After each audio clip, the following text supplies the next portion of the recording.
Hi, welcome back to my channel. I'm Lauren from Reads with Lauren.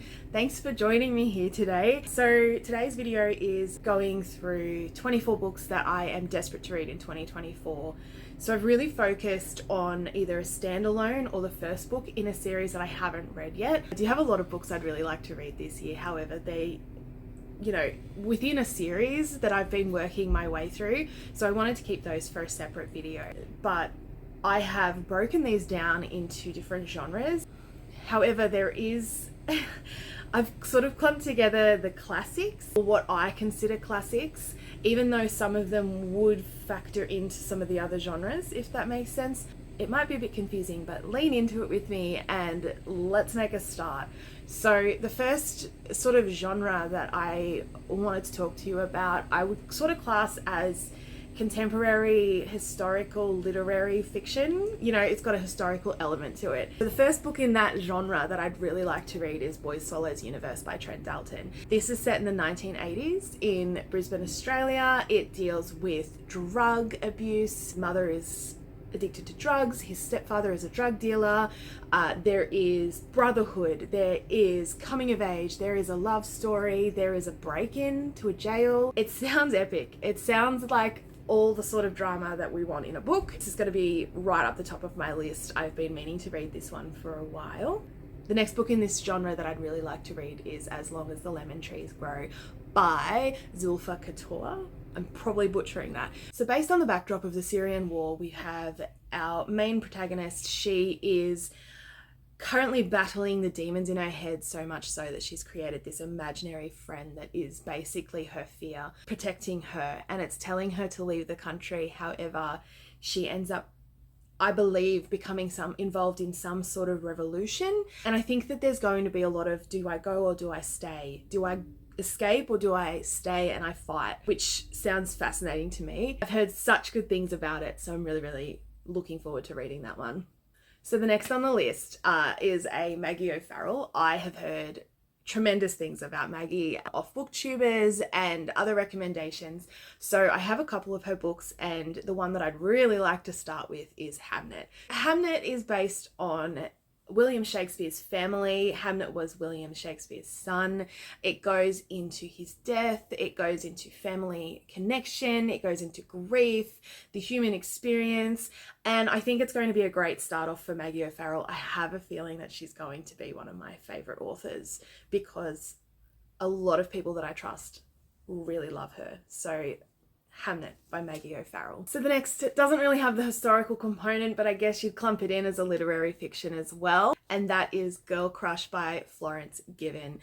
This is a dark feminist retelling of Jekyll and Hyde, which absolutely fascinates me. I love Jekyll and Hyde, the story behind that. However, this is set in a social media setting, so basically it is, do I stay myself away from social media, or do I embrace the person that I've become on social media despite it not potentially being the greatest situation? I don't know much more than that. However, I kind of want to go into it blind. I've heard a lot of really great things about this one. So yeah, that's Girl Crush by Florence Given. The next one that I bought purely because of the cover. However, once I read the description, I thought, oh, this is going to be amazing. And that is The Seven Skins of Esther Wilding by Holly Ringland. This cover is exquisite. I saw it and I had to have it. I didn't even read what the book was about.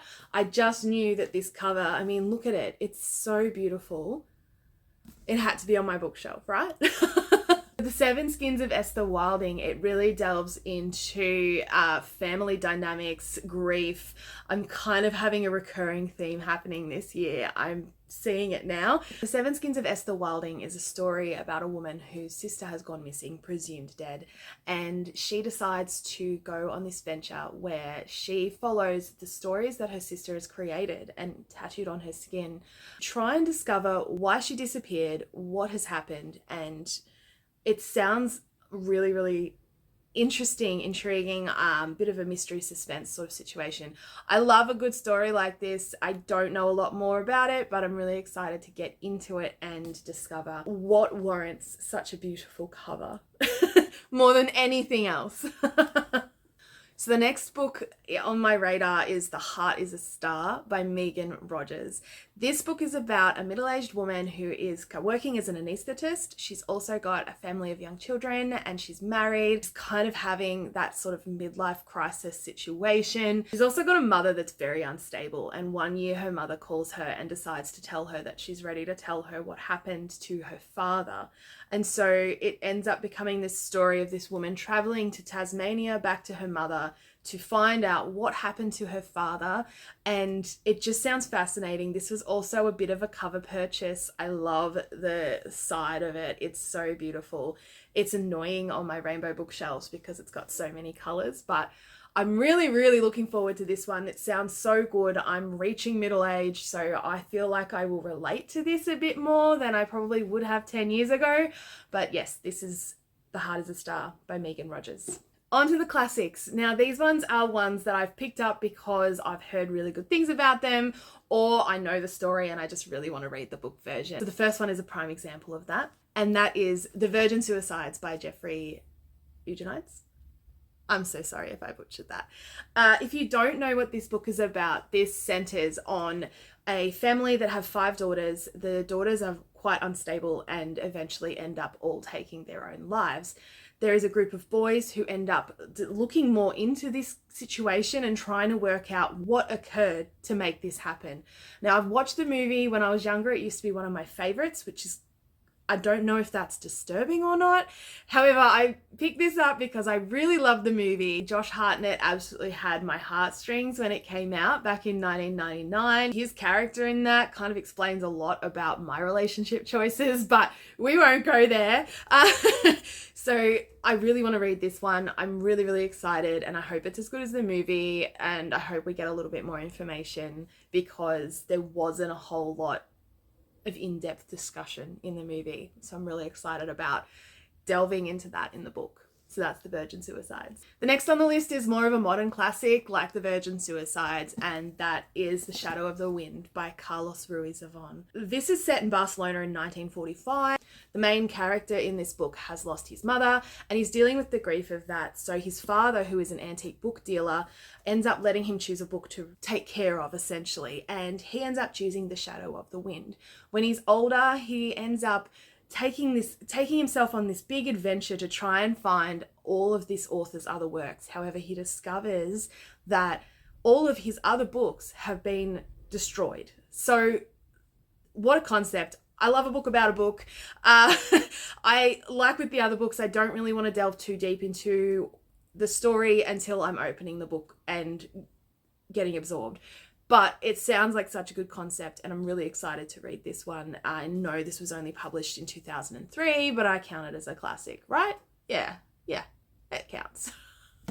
The next classic is one that has been highly recommended by my favourite booktubers, and that is Beloved by Toni Morrison. This is a trilogy. I didn't know that, so I'm really hoping that this one will be good. I'll definitely pick up the rest if it is.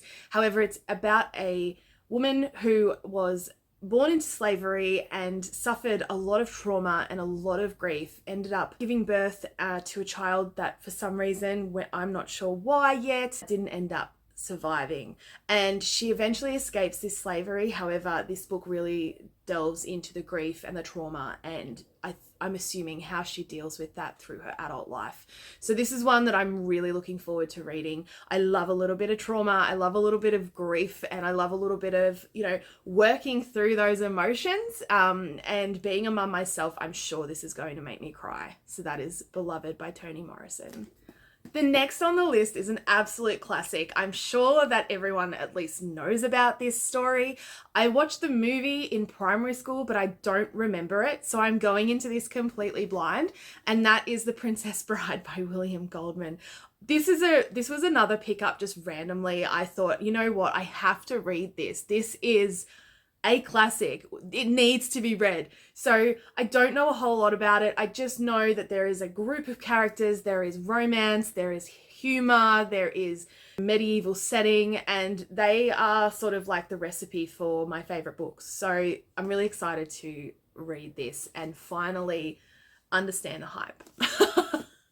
The next book that I really would like to read in the classic category is Giovanni's Room by James Baldwin. This is set in Paris in the 1950s. Our main character ends up meeting a barman and growing close, and they have an affair. However, the main character is engaged to be married, and he ends up making this safe choice in the 50s and deciding to pursue the marriage with his fiancée and leaving this relationship behind.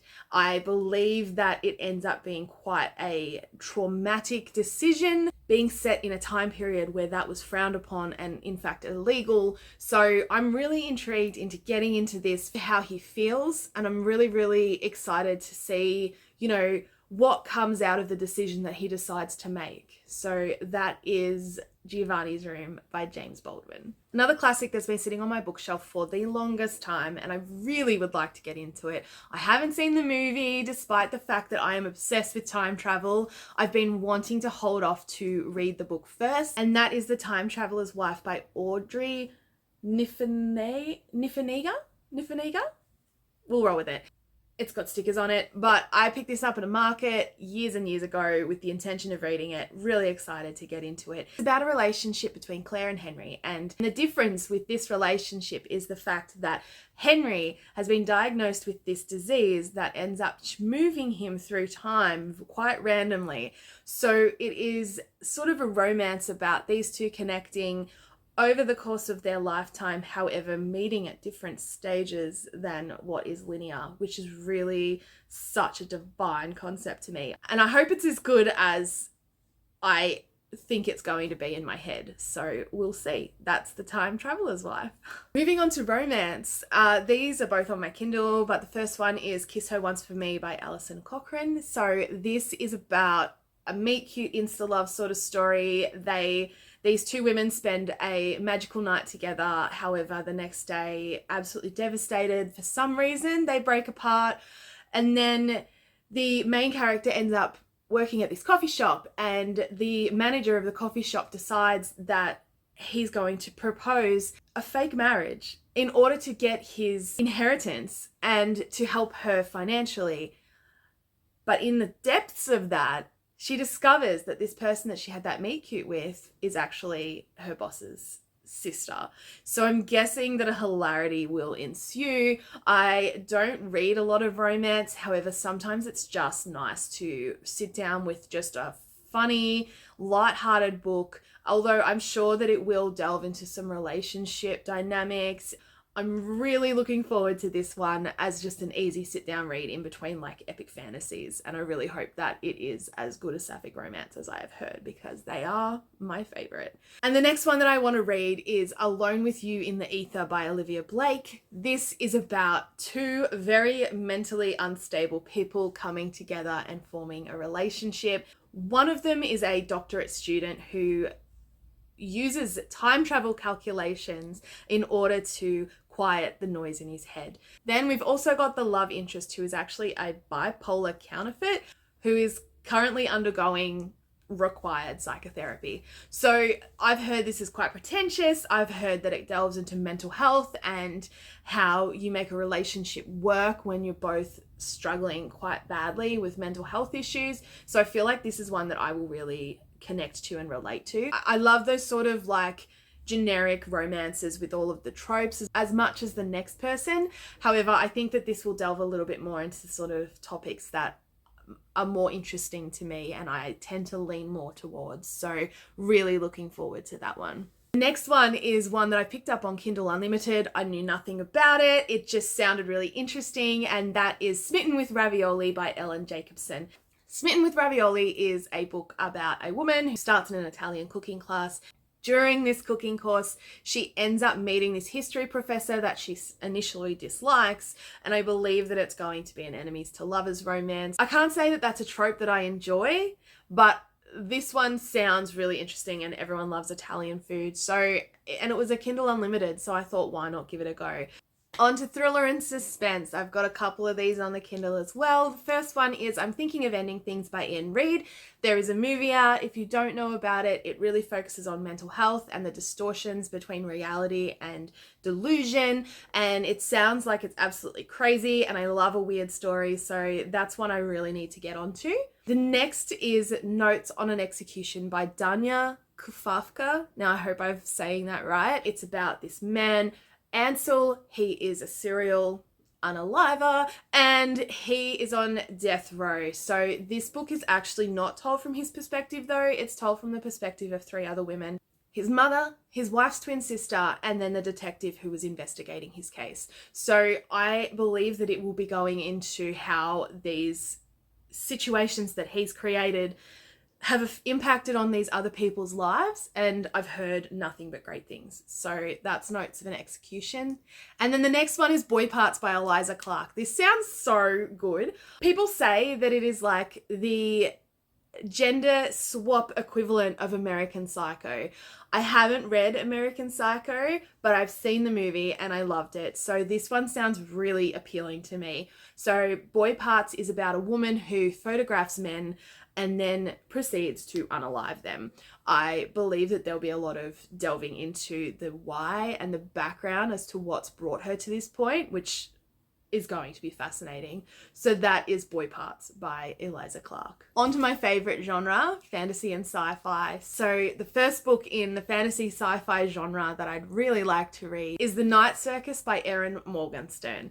If you haven't heard about this book, you obviously haven't been on BookTube over the last few years. This absolutely annihilated it. I haven't had a chance to read it yet. However, it is sort of a fantasy, almost, I believe, speculative. Don't quote me on that, but it is about this circus that just randomly appears. However, 2 of the circus performers are currently like in this dueling battle where they have to battle to the death, and eventually one of them needs to become unalived. However, the 2 people that are dueling against each other apparently form this relationship and love and a connection.